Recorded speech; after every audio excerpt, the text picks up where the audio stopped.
Buenas noches, damas y caballeros. Bienvenidos a otro encuentro especial. Antes de comenzar, quiero saber quiénes me acompañan hoy.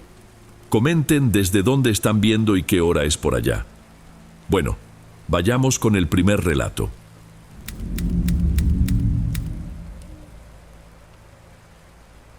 Buenas noches, Dom.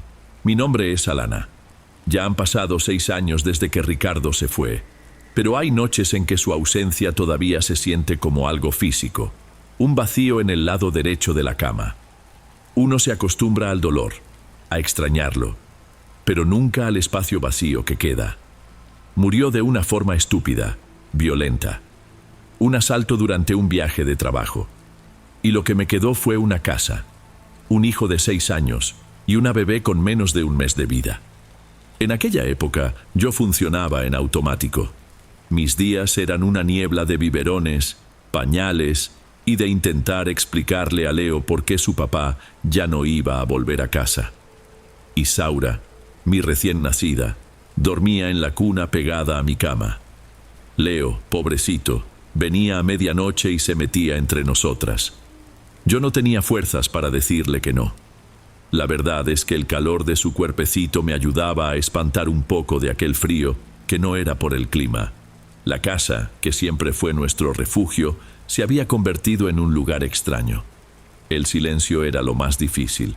No era un silencio de paz, era un silencio pesado que llenaba las habitaciones donde antes estaba su voz, la música que escuchaba, el sonido de la televisión prendida con el noticiero de la noche. Yo me movía con cuidado para no hacer ruido, para no despertar a los niños, y terminaba sumergida en aquella quietud que solo me recordaba lo que había perdido. Yo estaba en la cuarentena de la cesárea, con el cuerpo aún adolorido y la cabeza hecha un caos. Mi hermana, Marisa, venía casi todos los días a echarme una mano, pero cuando llegaba la noche, estaba sola. Solo yo y aquel silencio que parecía esperar algo. Me sorprendía a mí misma prestando atención a cada crujido de la madera, al zumbido del refrigerador, al ladrido lejano de un perro. Cualquier ruido era un alivio, porque lo peor era cuando no se oía absolutamente nada. En ese momento era cuando su ausencia gritaba más fuerte. Fue en una de esas noches, creo que unas 3 semanas después del entierro. Acababa de hacer que Isaura se durmiera de nuevo y me estaba hundiendo en la cama, en ese estado en el que uno no sabe si ya está soñando o si sigue despierto. Fue cuando lo oí, allá lejos, en la calle, el ruido del motor de su coche. Era inconfundible. Ricardo nunca cuidó muy bien el coche, y el motor tenía un sonido algo ronco, fallando un poquito antes de estabilizarse. Mi primer pensamiento, en esa neblina de cansancio, fue de un alivio inmenso. Gracias a Dios ya llegó. La frase se formó en mi cabeza con total claridad. Escuché el rechinido del portón de hierro del garaje, el coche entrando despacio, las llantas pasando sobre un charco de agua que siempre se formaba ahí. El motor se apagó. La puerta del coche se cerró.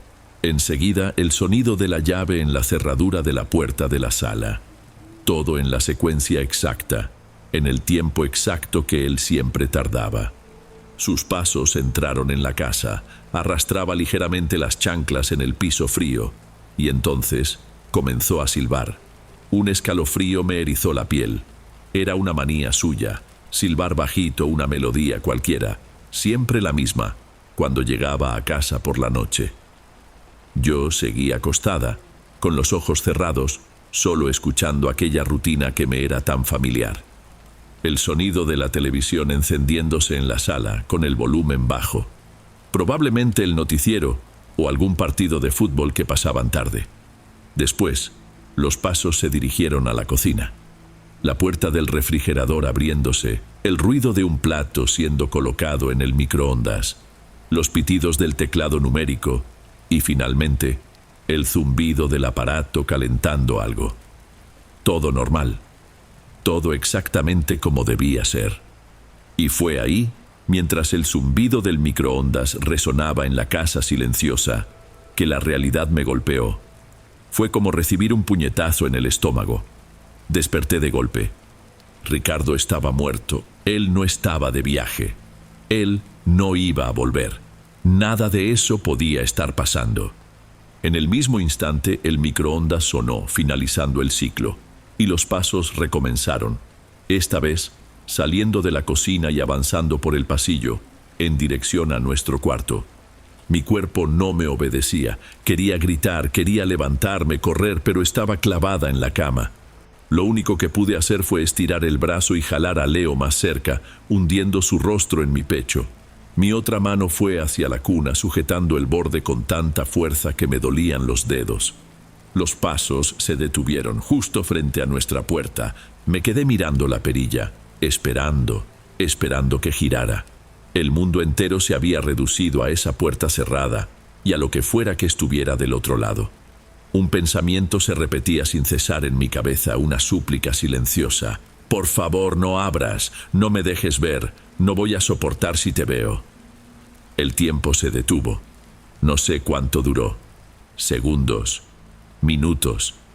Y de repente, todo se detuvo. El silencio volvió, pero ahora era un silencio diferente. Un silencio absoluto, denso, como si lo que sea que estuviera ahí afuera se hubiera desvanecido en el aire.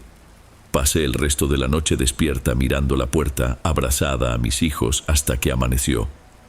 Pasaron unos días. Intenté convencerme de que había sido una pesadilla, una alucinación causada por el cansancio extremo.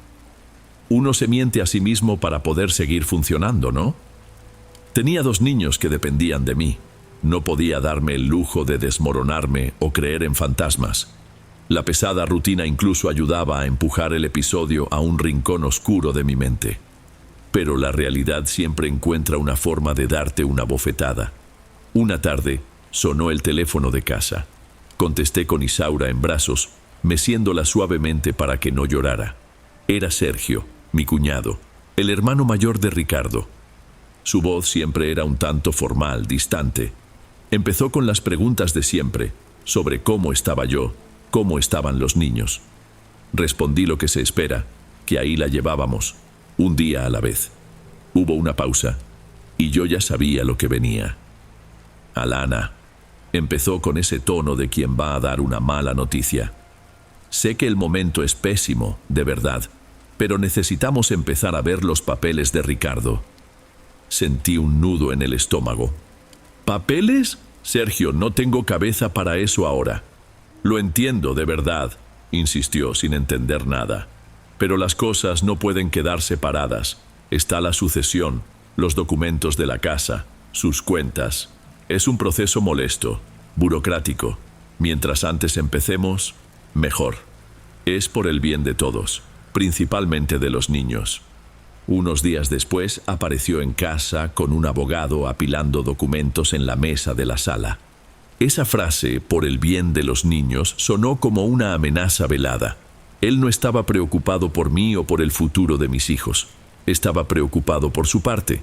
Ricardo tenía un pequeño negocio, y la casa donde vivíamos estaba a su nombre. De repente, el recuerdo de aquella noche, de los pasos en el pasillo, volvió con toda su fuerza, pero se mezcló con un miedo diferente, más concreto. Después de que colgué, me quedé parada en medio de la sala por un buen rato. El miedo a lo que oí en la oscuridad era una cosa, te dejaba sin aliento, pero el miedo que me causó la voz de Sergio era otro. Era un miedo que venía con papeleo, con abogados, con la posibilidad real de perder nuestra casa. Y la duda se instaló de una vez por todas. ¿Será que mi cabeza de verdad no me estaba jugando una mala pasada? Con toda esta presión, con el luto, con noches sin dormir. Tal vez yo misma había creado esos sonidos. Tal vez el fantasma no era Ricardo, sino mi propia desesperación tomando forma. Mi hermana Marisa, al notar mi estado, comenzó a pasar más tiempo en la casa. Llegaba por la mañana, me ayudaba con los niños, con la comida, y no se iba hasta el final de la tarde. Su presencia era un alivio. Era una conversación de adultos, una ayuda práctica, un recordatorio de que no estaba completamente sola en el mundo. En una de esas tardes, la casa estaba finalmente en silencio. Isaura dormía en la cuna y Leo, exhausto de tanto correr, se había quedado dormido en el sofá de la sala. Yo estaba sentada en un sillón, doblando una pila de ropa de bebé que nunca se acababa. Marisa estaba en la cocina, lavando los platos del almuerzo. La ventana del fregadero da directo a nuestro patio, que tiene un árbol de mango justo en medio. Estaba distraída, casi dormitando, cuando me di cuenta de que el ruido del agua en el fregadero se había detenido. Un silencio súbito. Se me hizo extraño. Levanté la mirada y vi a mi hermana parada, completamente inmóvil, mirando fijamente hacia afuera. Su mano todavía sostenía una esponja, suspendida en el aire. «Ma», la llamé en voz baja. «¿Todo bien?». No respondió de inmediato. Simplemente siguió mirando el patio. Su rostro, que yo veía de perfil, estaba pálido. Tragó saliva, y solo entonces se giró hacia mí, con los ojos muy abiertos. «Alana».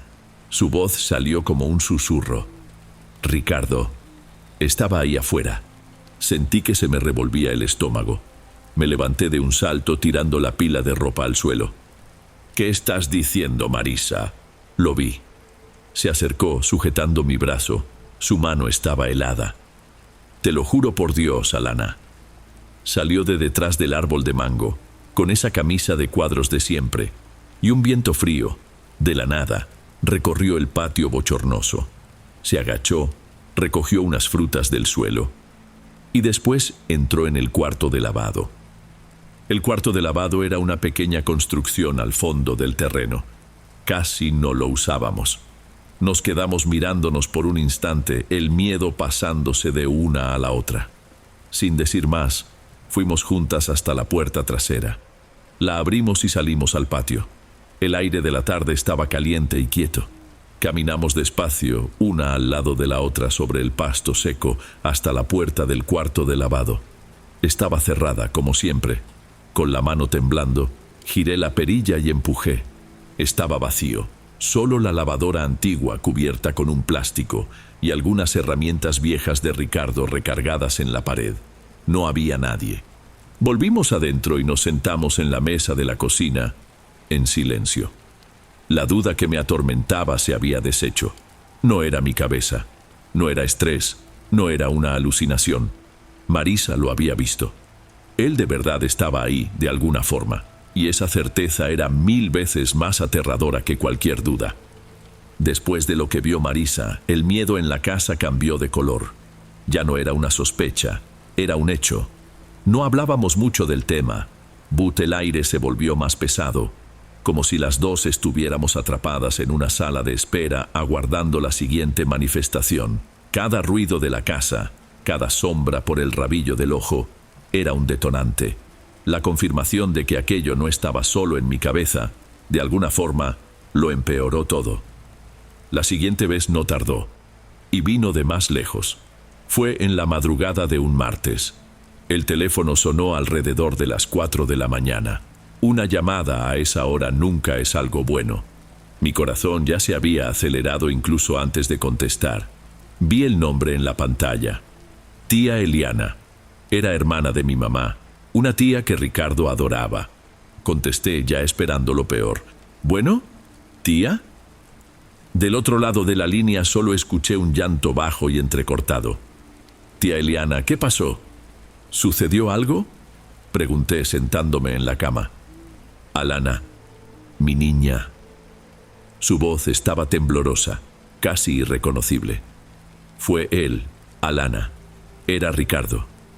Sentí que el cuarto daba vueltas. «¿Qué? ¿Cómo así, tía? ¿Dónde?». «Aquí, en la puerta de mi casa», sollozó.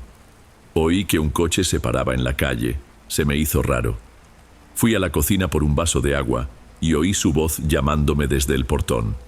Tan nítido, mi niña. Era su voz. Me quedé muda, solo sujetando el teléfono con fuerza. Ella continuó repitiendo las palabras como para convencerse de que realmente lo había oído.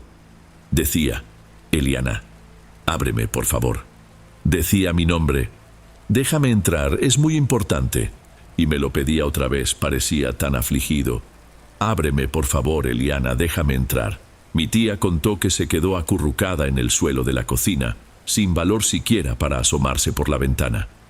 Apenas pudo llamarme ahora, cuando el día comenzaba a clarear. Colgué el teléfono y me quedé sentada en la oscuridad. El miedo ahora era otro. Ya no era su presencia silenciosa y rutinaria dentro de nuestra casa. Era un eco, una súplica desesperada que se estaba esparciendo, estaba intentando hablar, intentando llegar a nosotros, y la pregunta que me congelaba por dentro era una sola: ¿qué era tan importante que lo hacía tocar a la puerta de los muertos para ser escuchado? La batalla por los papeles se convirtió en una serie de reuniones tensas con el abogado de Sergio. Yo no tenía dinero para un buen abogado y, honestamente, no tenía fuerzas para luchar. Sergio y su familia tenían todo a su favor. Unas semanas después, estaba empacando mi vida en cajas. Cada objeto que tomaba era un recuerdo. Las fotos en el librero, su taza de café que aún no había tenido el valor de guardar, los juguetes de Leo esparcidos por el suelo. Empacar el cuarto de los niños fue la parte más difícil. Marisa me ayudaba, en silencio, sabiendo que no había nada que pudiera decirse. El último día el camión de mudanza ya se había llevado casi todo. Yo estaba haciendo una última inspección en la casa vacía, el eco de mis pasos haciéndome compañía. Entré a nuestra habitación, ahora un cuarto desnudo con las marcas de los muebles en la pared. Fui hasta la cuna de Isaura, que sería lo último en ser desarmado. Y entonces lo vi. Sobre el colchoncito vacío de la cuna, justo en el centro, estaba su anillo de bodas, reposando sobre un papel doblado con las iniciales R.S. Me detuve. Toda la sangre se me fue a los pies. No era posible. Yo misma había guardado su anillo en una cajita de terciopelo, junto con su reloj y otras cosas de valor. La cajita estaba en el fondo de una maleta que ya estaba en casa de mi madre, a donde me iría provisionalmente. Estaba absolutamente segura de eso. Tomé el anillo. Estaba frío. Era solo un aro de oro, simple, gastado por el uso, pero en ese momento lo era todo. No sentí miedo. Por primera vez en meses, el miedo desapareció por completo. Lo que vino en su lugar fue una ola de tristeza tan grande que tuve que apoyarme en la pared para no caer. Lo entendí. No era una advertencia, no era una amenaza. Era una despedida, un último gesto, una forma de decir que él estaba ahí, que veía mi dolor y que estaba bien que me fuera. Era él, dándome permiso para seguir. Apreté el anillo en mi mano y lloré. Lloré por todo, por su pérdida, por la casa, por la familia que fuimos, por el coraje que sentí hacia sus parientes, por el miedo que sentí en la oscuridad. Dejé que todo saliera ahí, en ese cuarto vacío. Cuando salí de casa por última vez, cerré la puerta con llave y no miré atrás. Hoy, 6 años después, la vida es otra. Vivo en un departamento pequeño, trabajo, y mis hijos están creciendo sanos y felices. A veces me pongo a pensar en aquellos meses. Nunca tendré una respuesta definitiva sobre lo que pasó. Si fue mi luto el que creó formas y sonidos, si fue el estrés, o si era realmente mi Ricardo, atrapado entre mundos, intentando desesperadamente cuidarnos de la única forma que podía. Quizás fue un poco de todo, la verdad es que ya no importa. Lo que importa es que el amor que quedó fue más grande que el miedo. Y fue ese amor el que me dio la fuerza para poner su anillo en una cadena que hoy llevo en el cuello y seguir adelante.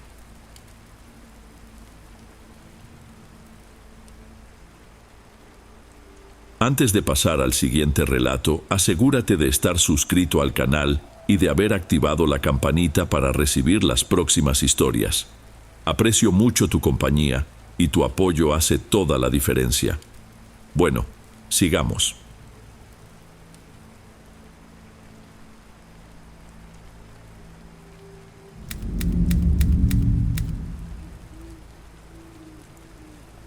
Mi nombre es Luciano. Escribo porque pasé por una situación hace unos 2 años que, hasta el día de hoy, no consigo explicar bien. Y, para ser sincero, no he tenido el valor de contarle esto a casi nadie. Parece el tipo de cosa que la gente escucha moviendo la cabeza. con esa sonrisita de quien piensa, pobrecito, se le zafó un tornillo. Pero pasó. Cada parte. Y empezó de la forma más tonta posible, con mi fracaso. Yo tenía 26 años, vivía con mis papás, y estaba en una etapa en la que todo parecía salir mal. Había perdido el trabajo en una de esas reestructuraciones de empresa, y ya llevaba casi 6 meses repartiendo currículums sin que saliera nada. Nada de nada. Era un sentimiento horrible, de inutilidad. Veía a mis amigos progresar, hablando de comprar un coche, de sacar un crédito para un departamento, y yo ahí, dependiendo de mis papás para todo, sintiéndome un cero a la izquierda dentro de la casa. Un domingo, para escapar un poco de ese ambiente pesado, fuimos a Tepoztlán, un pueblo mágico aquí cerca, famoso por su tianguis de artesanías. Mientras mis papás miraban unos manteles bordados, yo me alejé y empecé a caminar sin rumbo entre los puestos. Fue entonces cuando lo vi. En un puesto más alejado, medio apretado entre uno que vendía quesadillas y otro de botes de miel, una señora de pelo completamente blanco vendía unas piezas de barro, y una de ellas me llamó la atención. Era un muñeco pequeño, regordete, con un sombrero puntiagudo y una sonrisa que era al mismo tiempo simpática y medio burlona. En la plaquita de madera escrita a mano decía, «Guardián de la suerte». Yo, que nunca he creído en estas cosas, sentí una punzada de no sé qué. Desesperación, tal vez. Pensé, ¿qué tengo que perder? Fui hasta allá. La señora me miró por encima de los lentes y sonrió una sonrisa sin dientes. «¿Te gustó?», preguntó con una voz ronca. «Lo encontré diferente. ¿Funciona de verdad?», pregunté, tratando de que sonara a broma. Ella no se rió, se acomodó los lentes y dijo muy seria, «Funciona si tú pones de tu parte. No es un adorno. Es un nuevo habitante para tu casa». Entonces me pasó una lista de reglas como si fuera un manual de instrucciones. Tenía que darle un nombre, no podía dejarlo al sol, y debía ofrecerle de vez en cuando una pizca de café negro sin azúcar y un poco de pinolé. Y lo más importante, tratarlo como a uno más de la familia. Si alguien lo trataba mal o con desdén, él podía resentirse. Y un guardián resentido, según ella, no era una buena compañía. Lo compré. Era barato. Pagué, y mientras ella envolvía la estatuilla en un periódico viejo, me sentí un idiota. Pero era un idiota con una gota de esperanza, por más ridícula que fuera. Ese día, bauticé a mi pedazo de barro como Gilberto. Llegué a casa y sin que mis papás vieran, instalé a Gilberto en una repisa de mi cuarto, un poco escondido detrás de unos libros. Sentía una vergüenza tremenda, pero hice todo como la señora me indicó. Tomé una tacita de café, de esas que nadie usaba, y le puse una gota de café puro. En un platito, puse un montoncito de pinole de una bolsa que encontré en la alacena de la cocina. Me sentí un completo imbécil hablando con el muñeco. «Mira, Gilberto, así está la cosa», susurré, sintiéndome un personaje de película de locos. «Esta es la casa. Espero que te guste. Solo necesito que me eches la mano y nos vamos a entender. Café y pinole no te van a faltar». En los días siguientes no pasó nada. La vida siguió igual. Ese sentimiento de haber sido engañado empezó a crecer. Cada mañana miraba hacia la repisa y pensaba en el dinero que pude haber usado para ponerle saldo al celular. Pero entonces el miércoles algo extraño. Estaba buscando un documento en una chamarra que no usaba hace meses y encontré un billete de 500 pesos en el bolsillo. Estaba absolutamente seguro de que ya había revisado esa chamarra antes. Me quedé mirando el billete. Sentí que el corazón se me aceleraba. Coincidencia, claro. Tenía que ser. Pero ese mismo día, por la tarde, sonó mi celular. Era un número desconocido. Una chica de RH llamándome para una primera entrevista, un puesto temporal, nada del otro mundo. Pero era la primera llamada en meses. Cuando colgué, mi primera mirada fue hacia la repisa, hacia Gilberto. Una sonrisa estúpida apareció en mi cara. «Está funcionando», pensé. Esa noche, durante la cena, mi mamá comentó: «¿Qué es ese olor a café viejo en tu cuarto, Luciano?».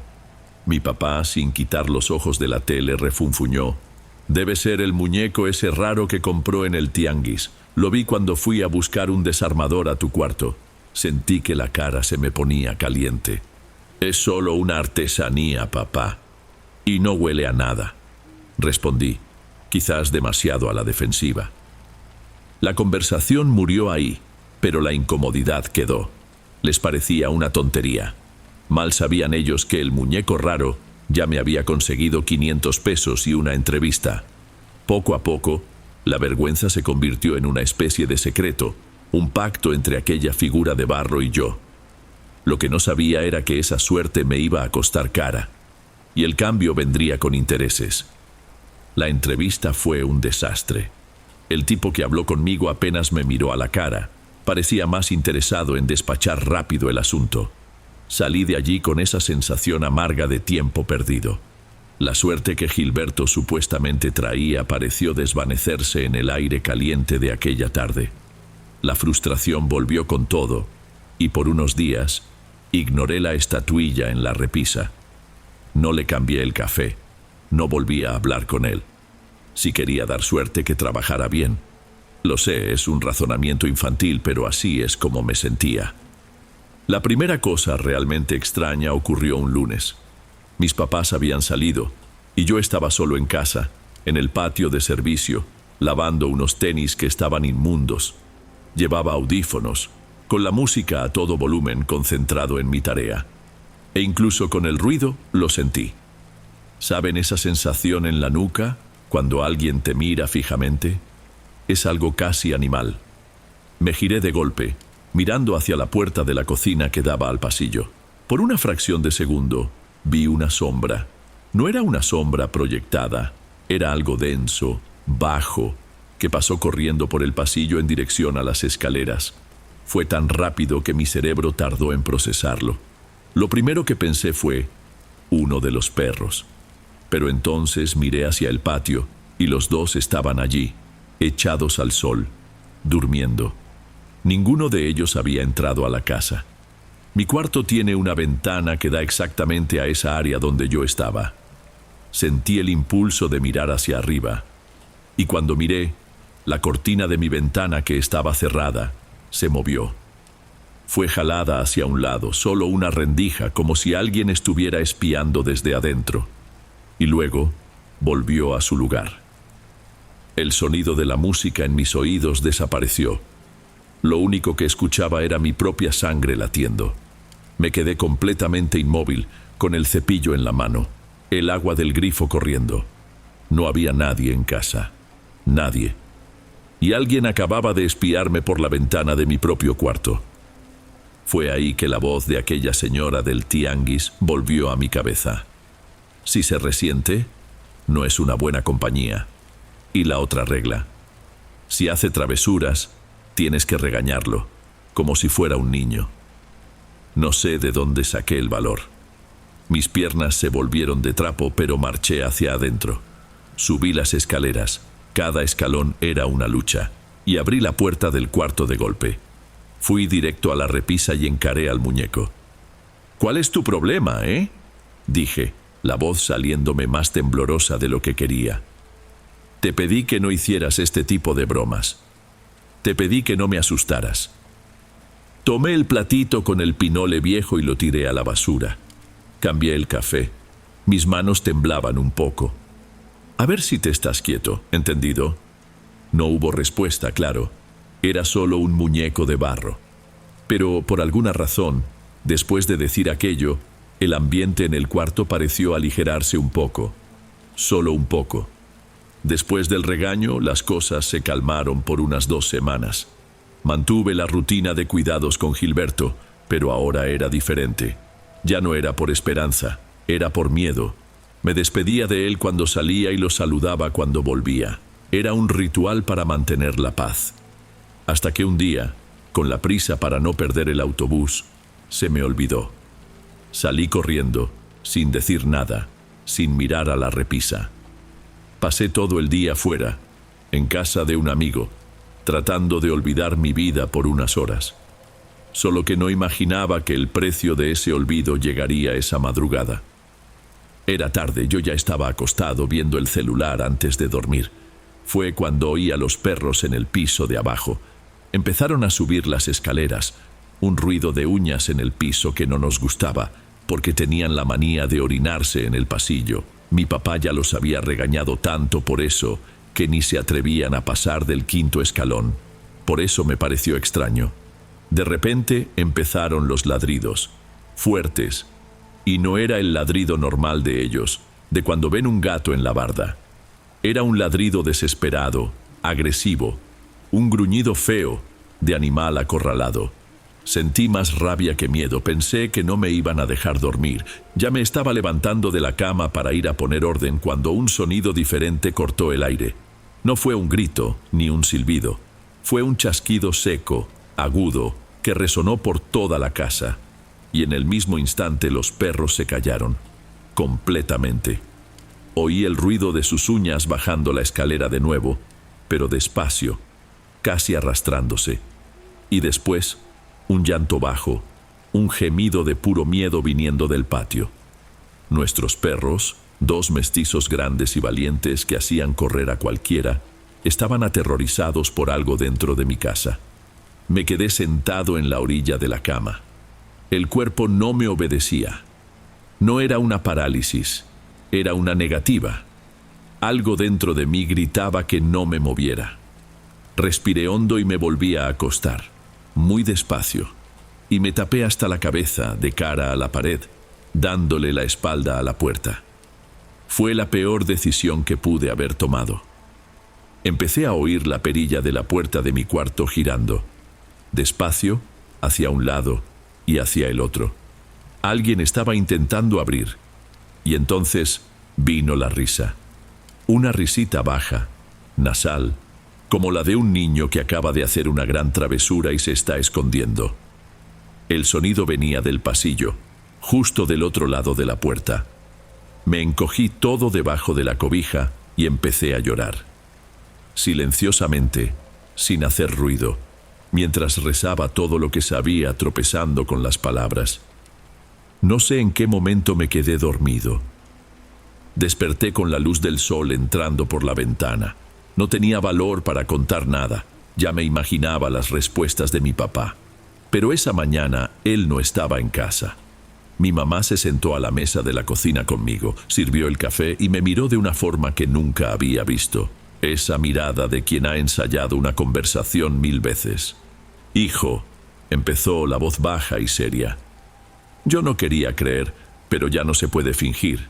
Si es por culpa de ese muñeco que tienes en el cuarto, por favor, Luciano, deshazte de eso. Antes de que pudiera preguntar por qué, ella continuó atropellando las palabras. Llevamos semanas tu papá y yo sin dormir bien.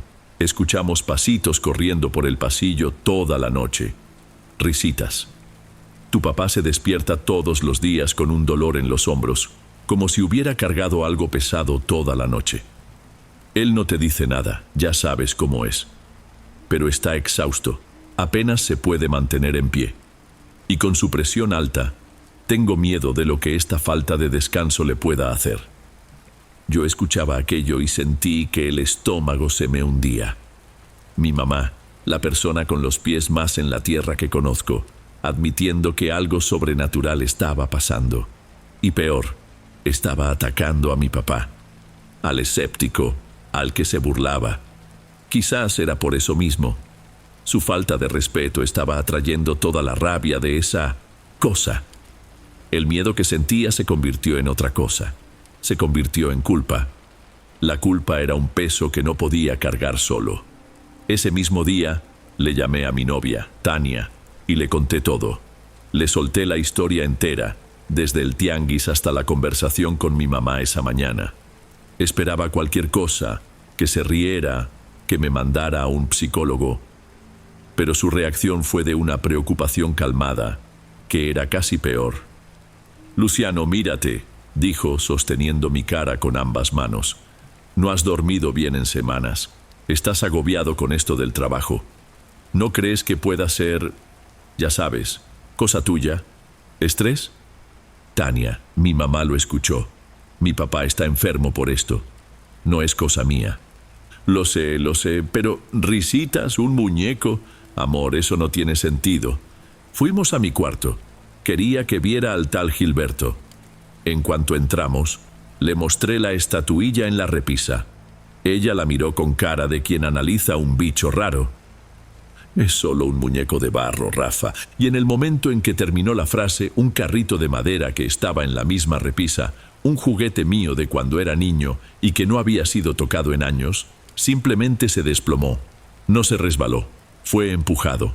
Cayó al suelo con un golpe seco que nos hizo dar un brinco a los dos. Nos quedamos en silencio. Tania miraba del carrito en el suelo a la estatuilla y su rostro se puso blanco. No dijo nada, solo me tomó de la mano. Su mano estaba helada. 2 días después vino con una solución. Había hablado con su abuela, quien le recomendó a un señor que vivía en una colonia más alejada. Un hombre que sabía de esas energías, según la abuela. Yo no tenía ninguna fe, pero estaba tan desesperado que acepté al momento. Su casa era sencilla, un portón bajo de herrería, un patio bien cuidado con un olor fuerte a hierbas e incienso. Quien nos atendió fue un señor delgado, de cabellos blancos y mirada tranquila. Nos hizo pasar y sentarnos en unos sofás viejos en la sala. Antes de que pudiera abrir la boca para explicarme, me miró fijamente y dijo: «Tardaste en buscar ayuda. La cosa que anda contigo ya se siente dueña del lugar». Tania y yo nos miramos asustados. Ella me aseguró que no le había dicho nada, solo había pedido una cita. Le conté la historia toda de nuevo, sin omitir los detalles. Él escuchó todo en silencio, asintiendo levemente con la cabeza. Cuando terminé, suspiró, un suspiro pesado, cansado. «Metiste a tu casa un arrimado apegado a un objeto, y lo peor, le diste un número, le diste comida, le diste atención, lo alimentaste. Romperlo o tirarlo solo va a empeorar las cosas. La energía se va a soltar del objeto y se te va a pegar a ti o a la casa. Y entonces, para quitarla, el trabajo es 10 veces mayor». «¿Pero qué hago entonces?», pregunté, la voz casi desapareciendo. «Necesito sacar eso de ahí». Me miró de una forma seria que me dio un escalofrío. «Hay 2 salidas, pero las 2 son peligrosas. Si te equivocas, las consecuencias pueden ser graves. La primera, lo llevas a una iglesia grande que tenga más de una puerta. Entras, lo dejas en una banca cerca del altar y le dices: «Espérame aquí que ahora vuelvo». Y sales por la otra puerta sin mirar nunca hacia atrás. La segunda, continuó, es más difícil, pero es la más correcta. Necesitas llevarlo a un lugar de monte, de naturaleza fuerte, un bosque, una presa, y allí le vas a dar una nueva función. Le vas a decir que su misión ahora es cuidar de ese lugar, de los animales, de los árboles. Pero para que esto funcione, todos los que viven en la casa deben despedirse de él. Deben darle su bendición para que se vaya en paz. La segunda opción parecía imposible. No podía imaginar a mi papá, el hombre que se reía de las películas de terror, hablando con un muñeco de barro y pidiéndole que se fuera. Volví a casa con la cabeza hecha un lío. La opción de la iglesia me parecía más fácil, pero algo en la seriedad del Señor me decía que el camino correcto era el más difícil. Llamé a mi mamá a un rincón y le expliqué la situación. Le conté sobre la segunda opción, la del bosque, y la condición de que todos debían despedirse.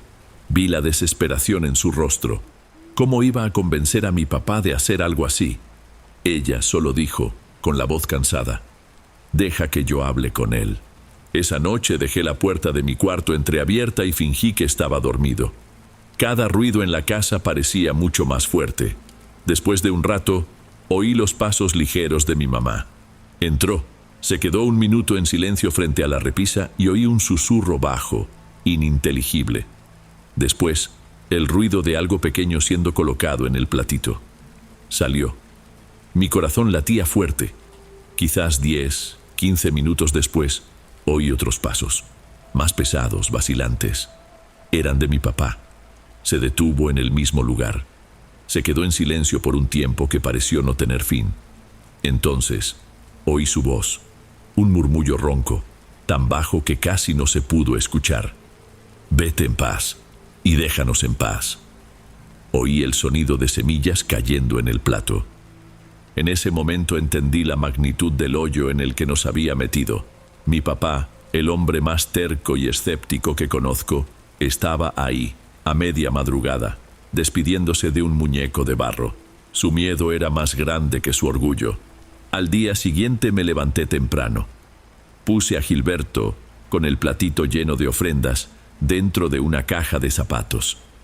Tania pasó a recogerme y fuimos hasta una presa que está en las afueras de la ciudad. Es un lugar grande con una parte de bosque bastante denso. No dijimos casi nada en el camino. Al llegar caminamos un poco hacia adentro del monte, hasta un punto en que ya no se oía el ruido de la carretera. Saqué la estatuilla de la caja. Miré esa sonrisa burlona una última vez. Bueno, Gilberto, llegó la hora, dije, y mi voz salió firme. Mi casa ya no es tu lugar. Pero ahora tienes una nueva tarea. Vas a ser el guardián de todo esto. Vas a cuidar los árboles, el agua, los animales que viven aquí. Que te vaya bien. Y por favor, quédate por aquí. Dejé la estatuilla en la base de un árbol grande con el platito al lado. Tania y yo nos dimos la vuelta y nos fuimos, sin mirar hacia atrás. En el coche, el silencio era diferente. Ya no era tenso, era un silencio de alivio, pero con un peso extraño, como si hubiéramos sobrevivido a algo que jamás podríamos explicar. Las cosas extrañas se detuvieron, inmediatamente. Las noches volvieron a ser silenciosas. Mi papá recuperó el humor y la salud poco a poco. Nunca más volvimos a tocar este asunto en casa. Es un pacto de silencio. A veces, cuando paso por alguna tienda de artesanías y veo figuras parecidas, siento una molestia en la boca del estómago. Aprendí, de la peor forma, que la desesperación nos hace abrir puertas que deberían permanecer cerradas para siempre.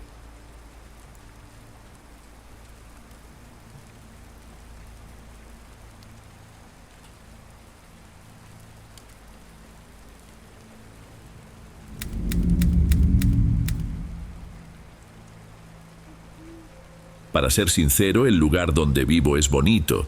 Tiene un verde que no se acaba nunca, un olor a tierra mojada que sube después de la lluvia y parece que limpia el aire. Aún así, casi todos mis amigos de la infancia se fueron de aquí con el tiempo. Se fueron a probar suerte a la capital, ya sabe cómo es. Decían que aquí no había futuro, que era vivir parado en medio de la nada. Yo no los juzgo, pero decidí quedarme. Tenía el negocio de la familia que atender. Tenemos una pequeña fonda justo a la orilla de la carretera que atraviesa el pueblo. Algo sencillo, una barra, unas mesas de plástico, pero la comida es buena. Le damos servicio a la gente que vuelve del campo al final del día y, de vez en cuando, a uno que otro viajero que se pierde y termina parando aquí para pedir una dirección o solo para estirar las piernas. La vida es así, sin grandes novedades. En una de esas noches ya era tarde. El movimiento había terminado y yo estaba a punto de bajar la cortina de metal. Fue cuando vi una silueta acercándose por la carretera. Era un perro blanco, enorme, de oreja caída. Se le notaban los huesos bajo el pelo. Se veía que su vida no era fácil. El hocico tenía unas cicatrices viejas y su forma de caminar como de lado demostraba que era un animal asustado. Pero el hambre, supongo, debía ser más fuerte que el miedo. Se detuvo a una distancia segura y se quedó solo mirándome. Esa mirada de quien pide sin necesidad de hacer ruido. Yo nunca he sido mucho de tener animales, para ser honesto. No tengo tiempo, y me duele en el alma ver a un perro amarrado con una cadena, abandonado en el patio como si fuera solo una alarma con pelo. Pero no pude. Ver a ese animal en ese estado. Entré, tomé unas sobras del día, un poco de carne con arroz. Lo puse en un traste de aluminio ya medio abollado y se lo llevé, con un plato de agua. Esperó a que yo me alejara para acercarse a comer. Comió rápido, con una desesperación que daba lástima. Se bebió toda el agua. Y cuando terminó, no movió la cola, no hizo fiesta, nada. Solo me dio una última mirada y siguió su camino, desapareciendo en la oscuridad en dirección al pueblo. Pensé, bueno, al menos una noche no la va a pasar con hambre. Pero a la mañana siguiente, cuando llegué para abrir la fonda, ahí estaba él, acostado en el umbral de la puerta, como si fuera el dueño del lugar. Cuando bajé de la camioneta, solo levantó la cabeza y se quedó observándome. No ladró, no gruñó, nada. Simplemente se quedó ahí. Y pasó todo el día así. Noté que seguía con un cuidado extraño a cada persona que entraba o salía. En ese momento lo entendí, como conformándome. Listo, ahora tenía un perro. Y así fueron pasando los días. Decidí llamarlo Balú. El nombre se me vino a la cabeza de la nada, pero después pensé que le quedaba. Era como un vigilante silencioso en la puerta de la fonda. No era un perro de fiestas, de pedir cariño. Se quedaba ahí, en su rincón, y solo observaba. Los clientes habituales se acostumbraron. Hasta le aventaban un pedazo de pan de vez en cuando. Balú no les hacía mucho caso. Parecía que estaba ahí por otra razón. Se había convertido en parte de la rutina, una presencia constante y callada que yo no sabía que me hacía falta. La tarde en que todo cambió había estado floja de clientela. Llovió un poco más temprano y el olor a asfalto mojado y a tierra todavía estaba en el aire. Adentro solo estaba don Ramiro, un taxista viejo de la región que terminaba de comer un bistec con papas fritas con calma. Yo ya estaba pensando en empezar a limpiar para cerrar más temprano. Fue cuando entraron dos muchachos. Yo nunca los había visto por aquí. Eran jóvenes, venían sudados, con cara de haber caminado bastante bajo el sol que había pegado antes de la lluvia. Pero había algo en su forma de actuar, una agitación, una ansiedad que no encajaba con la calma del lugar. Antes siquiera de que llegaran a la barra, Balú se levantó. No ladró. Lo que hizo fue más intimidante. Soltó un gruñido bajo, continuo, que parecía venirle del fondo del pecho. Se plantó justo en la entrada, sin quitarles los ojos de encima a los dos, y el pelo del lomo se le erizó por completo. Me sentí apenado, claro. «Oye, animal, quítate de ahí, deja pasar a la gente», le dije intentando disimular. Le hice un gesto para que se moviera, pero Balú ni se inmutó. Continuó con ese sonido grave, vibrando en el aire. Los muchachos se detuvieron, claramente nerviosos por el perro. Solo íbamos a ver el menú», dijo uno de ellos, sin poder ocultar el nerviosismo, mirando más al perro que a mí. Le dieron un vistazo rápido al pizarrón donde anotó el platillo del día. Intercambiaron una mirada extraña y el mismo muchacho habló de nuevo, ya retrocediendo. «Ah, no se va a poder, no. Andamos cortos de dinero, ya vemos otra cosa por ahí. Gracias». Salieron rápido, dando una vuelta larga para no pasar cerca de Balú. Respiré hondo, un poco molesto. Podían haber sido clientes, y el perro ahí, espantando a la gente. Cuando me di la vuelta hacia adentro, don Ramiro había dejado el tenedor a un lado y me miraba con una expresión seria. Hizo una seña con la cabeza en dirección a la puerta. «¿Te fijaste? ¿Fijarme en qué, don Ramiro? ¿En que el perro me hizo perder 2 clientes?» Respondí, secando un vaso. Él negó con la cabeza, con la mirada todavía pesada. «No, Vicente, no viste. Esos 2 traían cuchillo en el cinturón. De esos grandes, de monte». Le vi el mango a uno cuando se le levantó un poco la camisa al más flaco. Estaban apretando el mango, nerviosos. Dejé de hacer lo que estaba haciendo. El vaso se quedó en mi mano. Lo miré a él. Después a la puerta donde Balú ahora se había acostado de nuevo, pero con la cabeza erguida, todavía alerta.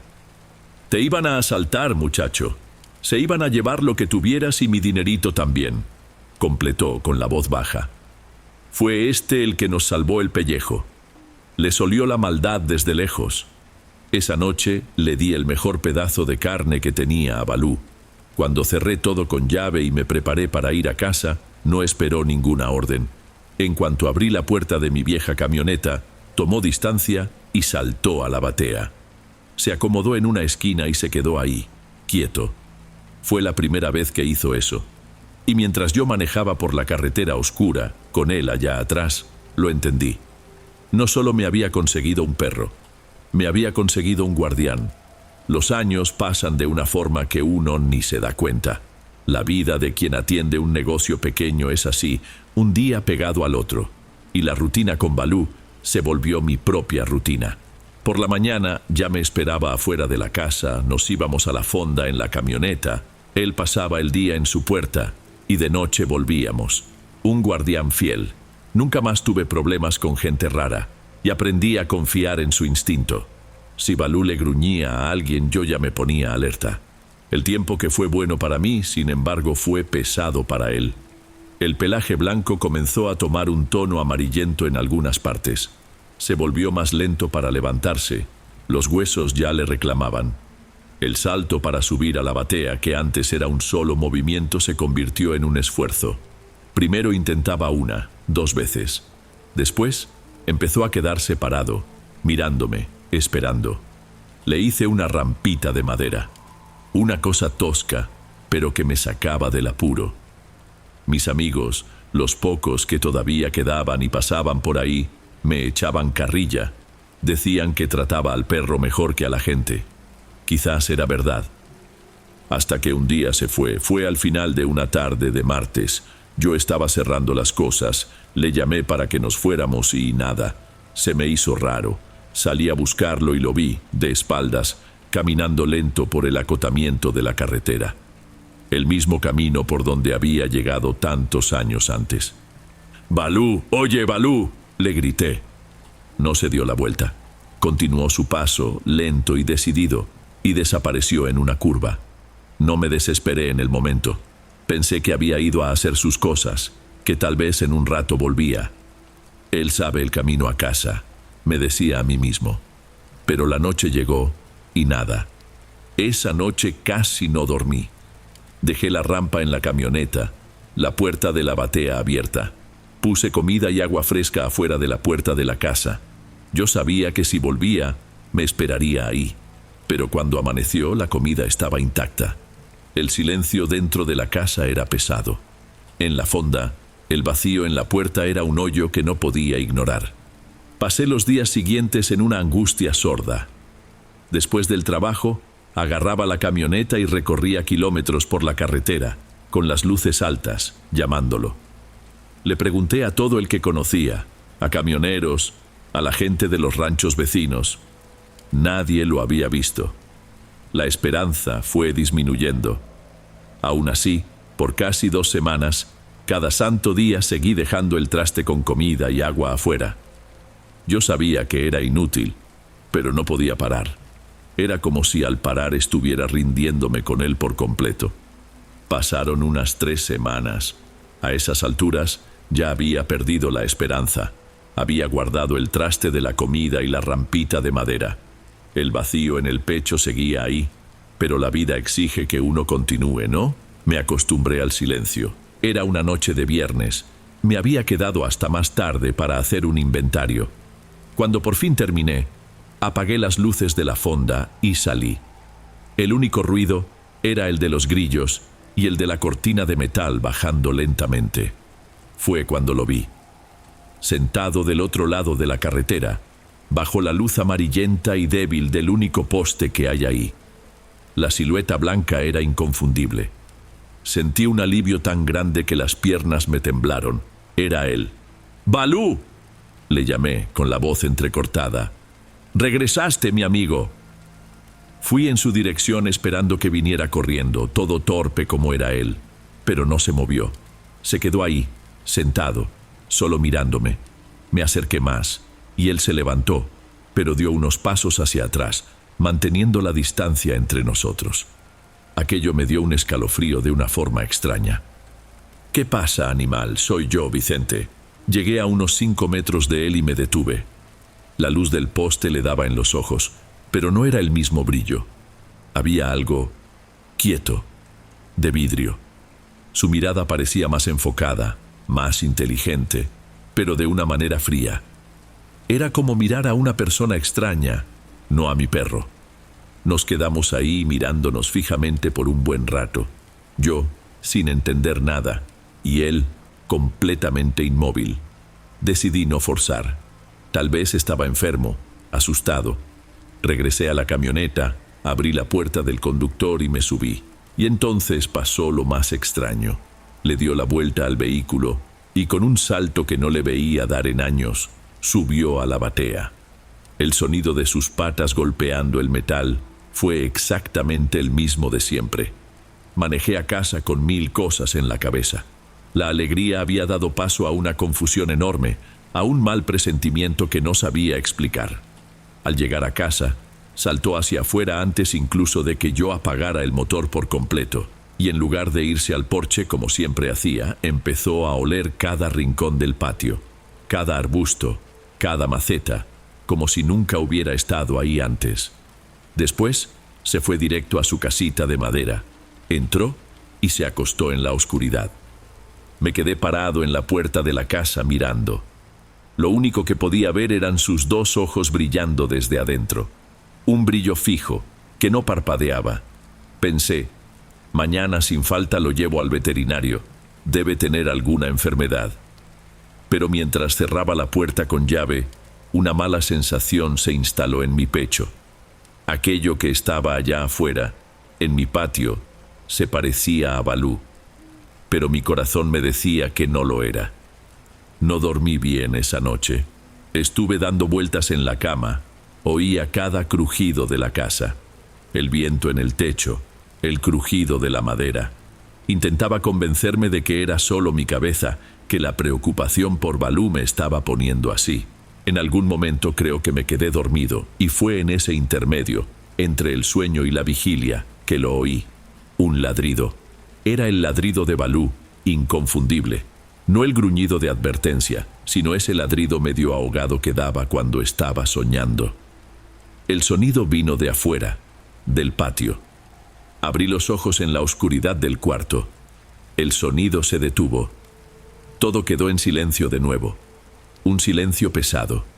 Fue cuando oí otra cosa. Un ruido en la puerta de enfrente. Un rasguño leve, como el de la rama de un árbol golpeando la madera. Pero no había ningún árbol cerca de mi puerta. El sonido se repitió, un poco más fuerte. Después, oí el metal de la perilla girar. Un rechinido mínimo, casi imperceptible. Mi cuerpo entero se puso rígido. El primer pensamiento fue, alguien está intentando entrar. Pero la segunda idea vino enseguida, y fue mucho peor. Balú estaba allá afuera. Él nunca, jamás, dejaría que un extraño se acercara a la casa sin hacer un escándalo. A menos que el extraño fuera él. Me levanté de la cama sin hacer ruido. El piso de madera parecía que iba a gritar en cualquier momento. Fui a la cocina, tomé el cuchillo más grande que tenía en el cajón, el de cortar carne. No es que supiera qué hacer con él, pero tener algo en la mano me daba una falsa sensación de control. Con el corazón desbocado, fui despacio hacia la sala. La ventana de la sala da justo al porche de enfrente. Aparté 1 milímetro de la cortina, lo suficiente para espiar con un solo ojo. Y lo vi. La cosa que se parecía a Balú estaba ahí, pero no estaba en el suelo. Estaba de pie, apoyado en sus 2 patas traseras, con el cuerpo estirado, en una postura que no era de un animal. Era casi humana. Las patas delanteras estaban apoyadas en la pared, al lado de la puerta, y su cabeza estaba girada, mirando directamente en mi dirección, mirando hacia la rendija de la cortina donde yo estaba. Él sabía, no había sorpresa en su mirada, solo esa misma inteligencia fría. Él me veía. Nos quedamos así, yo escondido en la oscuridad de mi casa, y esa imitación de pie en mi porche, mirándonos. No sé cuánto tiempo duró. Para mí fue una vida entera. Entonces, con la misma calma con que se había levantado, bajó. Volvió a ponerse en 4 patas, de una manera fluida, demasiado natural. Le dio la espalda a la puerta, bajó los escalones del porche y caminó tranquilamente de vuelta a la casita de madera en el fondo del patio, desapareciendo en la oscuridad. Solté el cuchillo sobre la mesa. Mis manos temblaban tanto que apenas podía mantenerme en pie. Yo no había visto a un perro enfermo. Había visto a un monstruo y estaba en mi patio. Pasé el resto de la noche sentado en la oscuridad de la sala, esperando a que saliera el sol. Cuando los primeros rayos de luz entraron por la ventana, junté valor y miré hacia afuera. El patio estaba vacío, la casita de madera silenciosa. La criatura, fuera lo que fuera, se había ido. Esa tarde don Ramiro apareció en la fonda. Hacía un buen tiempo que no pasaba por ahí. Pidió un café, se sentó en la barra y se quedó un rato en silencio, observándome. ¿Y bien, Vicente?, dijo por fin soplando el humo del café. ¿Encontraste al perro? Me quedé helado. Me quedé mirándolo, sin entender. ¿Cómo sabe usted que se había perdido? Hace semanas que no aparece. Le dio un sorbo al café y miró hacia la carretera. Lo sé porque lo vi hace más o menos una semana, tal vez un poco más, allá cerca del Puente Viejo, a unos 10 kilómetros de aquí. Estaba a la orilla de la carretera. Paré el carro, le llamé, pero ni se giró bien. Solo me miró con una mirada cansada, una mirada de fin de fiesta, ¿sabes? Después se metió al monte. No quise seguirlo, pensé que quería estar solo. Don Ramiro me miró con cierta lástima. Un perro así, compañero de verdad, no le gusta que el dueño lo vea morir. Se esconden para ahorrarnos el sufrimiento. Si yo fuera tú, iría a buscarlo, para darle un entierro digno. Sus palabras hicieron eco con lo que yo había visto la noche anterior. La tristeza por mi amigo, ahí, solo, fue lo primero que sentí. Pero enseguida me dio un escalofrío, porque si mi Balú estaba muerto por aquí desde hacía más de una semana, ¿qué era aquello que fue a mi casa la noche pasada? Le conté todo a mi mamá cuando volví. Ella, que es mujer de campo, de creencias fuertes, escuchó todo en silencio y después hizo la señal de la cruz. «Mijo», dijo con la voz muy seria, «pon atención. Lo que regresa de la carretera de noche, en silencio, lo que toma la forma de lo que uno ama, sea animal o persona, pero actúa diferente, con una mirada vacía. Nunca hay que confiar. Nunca lo dejes entrar. Nosotros le llamamos el hueco. Es una cosa que se aprovecha de la nostalgia de uno para intentar robar un lugar que no es suyo. No sé si esa es una creencia solo de nuestro pueblo o de más lugares, pero tuvo un sentido terrible para mí. No tuve el valor de mover el cuerpo de Balú. Dejé a mi amigo descansar donde él eligió. Pero al día siguiente volví allá con un puñado de semillas de amor de un rato que tomé del jardín de mi mamá. Esparcí las semillas sobre la tierra donde él estaba. El tiempo pasó y las flores nacieron. Hoy, cada vez que paso en la camioneta por el puente, bajo la velocidad y desde la carretera alcanzo a ver un montón de flores coloridas, rosas, amarillas, blancas, creciendo fuertes en medio del monte. Las flores de Balú. Es la única imagen de él que quiero guardar en mi memoria. Lo demás, intento, cada día, olvidarlo.